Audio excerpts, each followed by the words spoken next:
Welcome to Gate TV and the latest in our series, Unlocking the Gate, celebrating 125 years of Margate Football Club, and I'm delighted to have a record breaker with me right now, Brian Hughes. Brian, you made the most amount of appearances in goal for the Gate and kept the most amount of clean sheets. That must be a record you're incredibly proud of. Very, very proud of it. Enjoyed it. Very successful for the team, and yeah, memorable. Very successful, and I enjoyed every minute of it. I didn't want it to end, really. Well, there's lots for us to talk about. I mean, you made 403 appearances, keeping 103 clean sheets. That's an amazing record. What are your immediate thoughts when you look back at your time as a Margate player? FA Cup games, the crowds. I mean, say at Margate we used to have 2,500. No trouble at all. When we played Bournemouth, it was 12,000. Brentford, 12,000. Notts County, 12,000. Away from home, of course. But we had 7,500 here for the replays or whatever. So, and locally we won Kent Senior Shield. Got in the final a couple of times, Kent Senior Cup. It was success after success, really, and it just most enjoyable. But again, I say I didn't want it to end, really. It was my club, but best years that I enjoyed. I played till I was 40. Wow. So, and I had 10 semi-professional clubs. I didn't want to go full-time in those days. I had a good job. I was a coded welder at the oil refinery, and I just enjoyed, well, obviously I was doing all right. You were doing all right, indeed. Yeah, I was doing all right, and the pattern I liked. Just an hour's drive to get to the ground here, and yeah, very enjoyable. And you started your career at Arsenal and you turned down a contract extension to join your local team, Gillingham. Nowadays, if you said that to someone, it would probably be unfathomable. But what was the motivation for you to make that decision? Purely and simply, I played a couple of games as a 16-year-old in the South Eastern Counties League, which was the under-18s then. And I remember there was half a dozen English internationals playing. But my motivation was to play locally for my home team. I've supported Gillingham, watching them, and the chance, and they wanted to sign me semi-professional as a 17-year-old, and yeah, I was motivated by that, and but it only lasted a couple of years, and it was the biggest mistake of my life to leave the Arsenal. You can always come down in football circles and the lesser leagues, but you don't get a chance to stay at the top, and I gave that away really as a 17-year-old, and decided to move to Gillingham, and I was really, after 2 years of Gillingham let me go, and I was really on the scrap list, if you like. But 1 year at I got a chance to play for Sittingbourne, and from then on, at the end of that season, I got the offer to come to here, stay at Sittingbourne, go to Canterbury City, where the manager was going to go from Sittingbourne. But I chose to come down here, and it was the best days of my footballing career. Well, you made that decision at 19 years old, which is an incredibly young age and a young point in your career, but what was it at that time that excited you and drew you to Hartsdown Park? Well, purely and simply, the opportunity to be first team keeper, because it was the right decision, that's for sure. So much success, and that's why I come down here. I had the choice, didn't know really what to do, to be honest with you.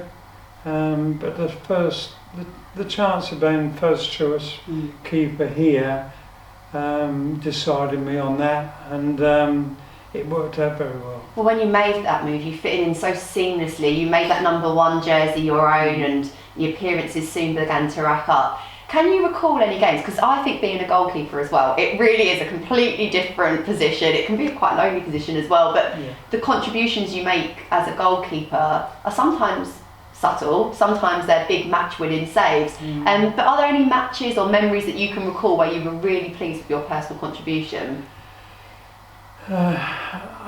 Generally, overall, I would talk that, I tend to, myself, I tend to feel that the goals I gave away, really, and the mistakes I made, and part of goalkeeping is learning to erase those mistakes, trying to, well, it's difficult, but... it's a very particular mentality being a goalkeeper, isn't it? Definitely, yeah, you've got to, but there's so many changes, the equipment, the footballs now, well, they're a beach ball, aren't they? I'm sorry, well, no, the game has evolved, know, of course, but the equipment the balls are so light now, and the goalkeeping gloves, you're not entitled to drop a ball, are you, with those gloves? Well, I can remember the first goalkeeping gloves that I remember were the Ron Springett glove and the Peter Bonetti glove, and they come onto the market. But the thing what I wanted, the games that are dry ball. If I didn't have to wear gloves, that was brilliant, because the bare hands with, the games that I used to look forward to. I thought, well, I want to be dry, because the footballs those days had mud on them. Well, can you remember whether you had gloves or not for the historic 3-0 win against Bournemouth in the FA Cup, keeping a clean sheet there? What was it like to be part of a match like that and to produce such a giant killing? Yeah, it was brilliant. We stopped at the Charing Cross Hotel overnight and travelled to Bournemouth in the morning of the game. Talked about the game. Centre forward, pure job was to mark Bill McGarry out of the game. Bill McGarry was an English international, player manager for Bournemouth, and Alan done a brilliant job tactically. He marked him out of the game.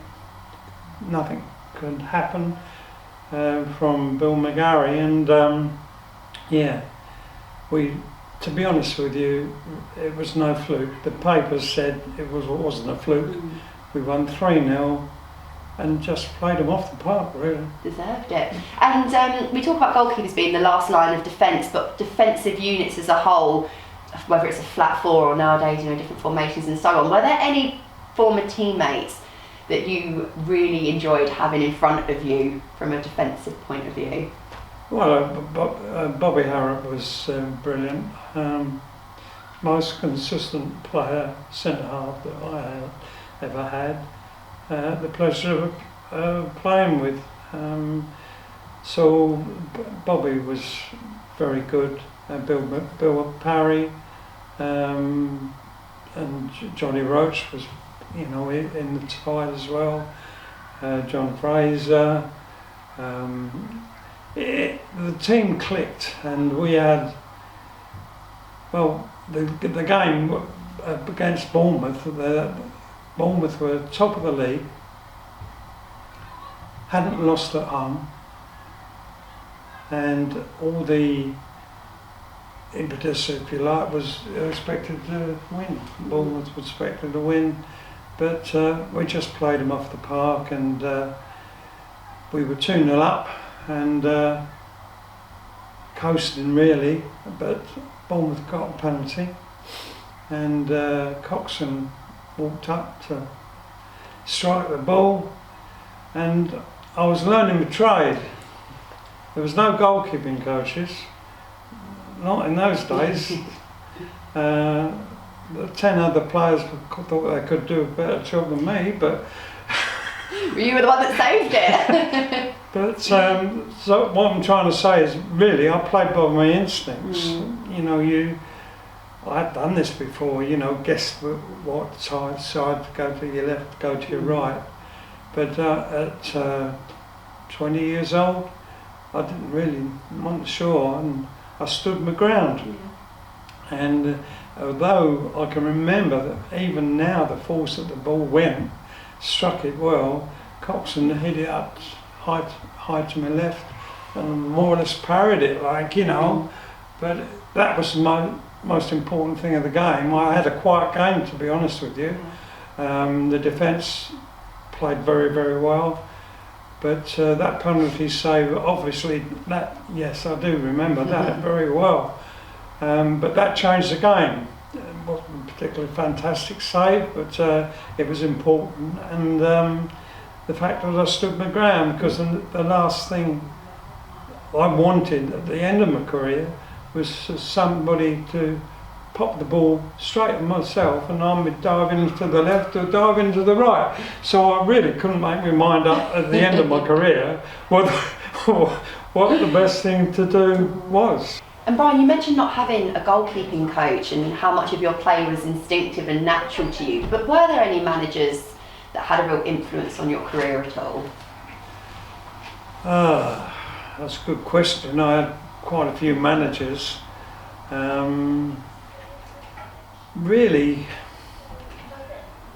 I learnt the games to keep goal on my own, really. You was on your own. There was no goalkeeping coaches in those days. I remember playing for Terry Adlerton at Dover, who was a goalkeeper, and I enjoyed my half a season at Dover because I was on loan to Dover. I wasn't in the side at Gravesend and Northfleet. But no, I was really on my own. But you know, I had 6 years at Gravesend and Northfleet, and that was nice. I enjoyed it, but it wasn't never Margate Football Club. And although I enjoyed another couple of years at Tunbridge Football Club, where George Cohen, who was obviously won a World Cup winners' medal, more influence there. The respect that I had for that man was really, when somebody's got a World Cup winners' medal and he says to you at 34, "Come on, Alden, keep goal for me today. You know better than me how to keep goal. Go and do the business." Like, you know, when someone says that to you, I played out my socks for him. I didn't miss a game, and I didn't miss a training session. I'd have to say George Cohen, purely and simply because of that. Yeah, what motivation to give to your player. Absolutely. And you won a lot of silverware. You had a lot of success in your career. Do any of your medals or accolades rank higher than any other, or is it just collectively you look back? No, really and truly, we had a lot of success. We used to, at local level or Kent level, we were in the Kent Senior Cup finals on 2 occasions, had a couple of wins in the Kent Floodlit Cup, wins in Kent Senior Shield, but it was the FA Cup games really that I used to enjoy, and they were brilliant. And we played Millwall, 14,000. Wow. You can imagine. Yeah, the atmosphere. It was brilliant, absolutely brilliant, and yeah, it was more the occasions and learning how to try and hit goal and learning how to stop making mistakes. Yeah, it was brilliant, and of course I had a benefit match here as well. Yeah, you did, and you're held in such high regard and such high esteem here, and you came back in 2014 to be a part of the club's Legends Day. How nice is it to come back for that occasion? Oh, it was lovely to see Brian Clifton, Doyle Europe, Philomato, players I remember and very well, and that was good, most enjoyable. But the benefit match here, you know, I asked Alma Hall, who was the manager at the time, and after 5 years I said, any chance of having a benefit match? And he accepted that, and Gillingham came down. First team played, all first team played. We had a promotion game the next evening. Oh wow. So we played half of the reserves and we won 1-0. That's really fitting, I think, for what you'd given the club to win that game. Yeah, that was lovely. And I always remember the gate, it was 1444. 1444 for my benefit. And I've got the princely sum of £250. £250, which would be worth this day and age probably £15,000. Wow. To put it in realistically, like, you know. So, yeah, wonderful days. It's a club that clearly means a lot to you, and I just wondered, do you still keep an eye out for Margate results? Always look at the results and follow them, like, you know. I came down quite a lot when Bob Laslett was owned the club, and I used to travel around with Peter Cove, the safety officer, and Peter used to run me around with the secretary as well, and I thoroughly enjoyed that. And it was my Saturday out, but yeah, I watched a lot of clubs and visiting old grounds. Some I knew, some I didn't know. Yeah, wonderful days and wonderful people and loyal supporters. You know, these people that come and watch now, you know, are so loyal. Yeah, so And people that were associated with the club as well, just on the terraces. Yeah, it was great times, and my Gravesend days were okay. Of course, I played with Roy Hodgson for a couple of years. He came down from Crystal Palace, and I knew Roy as 21-year-old, and but he really wanted to get into coaching. He knew he wasn't going to make it at top level, and he came down to Gravesend and Northfleet, as it was, it's Epsom now, but Gravesend and Northfleet, and nice to meet Roy. Love to meet him again, but I don't think that will happen. But nice to know that he's made a success of his life. You met so many characters during your career, and Brian, my final question to you, obviously we're celebrating our 125th birthday. What would be your birthday message to the club? For the club, well, keep going. Keep going. There's some very loyal supporters on the terracing, like Peter Cove and Jeff Trice, who I know, who've been responsible for a lot of memorabilia that I've got and had forgotten lots of times. I'm very grateful for those memories, and just wish them all the best for the future, and hopefully good times are around the corner. Well, that's a perfect note to end on, Brian. Thank you so much for your time and for being part of this series. My pleasure. Don't forget to subscribe to Gate TV so you are the first to know when our episodes in this very special series of Unlocking the Gate drop. Until next time, take good care.